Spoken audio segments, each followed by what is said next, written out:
मैं हमेशा अपनी वीडियो में वन नेशन वन एजुकेशन की बात क्यों करता हूँ, तो सबसे पहले आप ये वीडियो देखिए। Rapid fire on human alimentary canal. Let's go. What is the length of alimentary canal in humans? Around 8 to 9 meters. Which is the largest part of this one?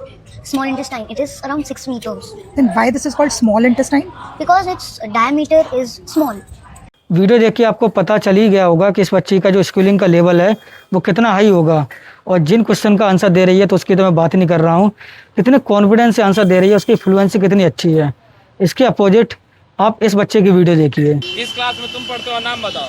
हाँ, आदित्य कुमार 6 क्लास में पढ़ते हैं। 6 क्लास में पढ़ते हो, ठीक है। ये बताओ कौन सा सब्जेक्ट अच्छा लगता है? आए? कौन सब्जेक्ट अच्छा लगता है? बैगन। अरे सब्जेक्ट विषय। ये इंग्लिश। इंग्लिश अच्छा लगता है, हाँ? अच्छा, इंग्लिश अच्छा लगता है हाँ। ना? हाँ? हाँ। क्या ये बताओ कि कोई पोयम याद है इंग्लिश का? यस। हाँ। कौन पोयम याद है? 55, 50, 55 का ये स्पेलिंग याद है अभी। 100 का भी अरे याद। पोयम कौन याद है? ये बच्चा क्लास 6 में पढ़ता है और इसको ये तक नहीं पता है कि इसका सब्जेक्ट क्या है। इसको इंग्लिश की एक पोएम तक याद नहीं है, तो हम कैसे कंपटीशन कर सकते हैं इस बच्चे में और इस बच्ची में। ये सब क्यों हो रहा है? क्योंकि हमारे इंडिया में वन नेशन वन एजुकेशन नहीं है। तुम्हें लगता है कि ये बच्ची अपने करियर में कोई डिफ़िकल्टी फेस करेगी? मैं 100% कह सकता हूँ ये बच्ची कभी भी डिफ़िकल्टी फेस नहीं करेगी, क्योंकि इसके माँ बाप इसे वर्ल्ड क्लास की एजुकेशन दे रहे हैं और इसके अपोजिट ये बच्चे, इन्हें थर्ड क्वालिटी की एजुकेशन मिल रही है। इनके माँ बाप ने मजदूरी की होगी तो ये बच्चे भी आगे चल के मजदूरी करेंगे।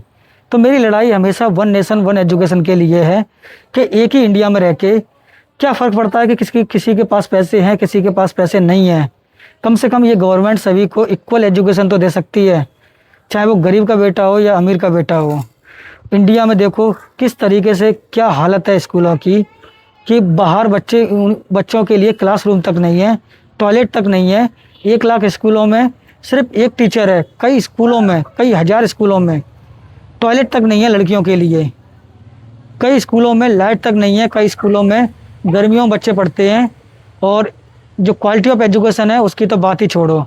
तो एक ही इंडिया में 2 बच्चे अलग अलग जन्म लेते हैं।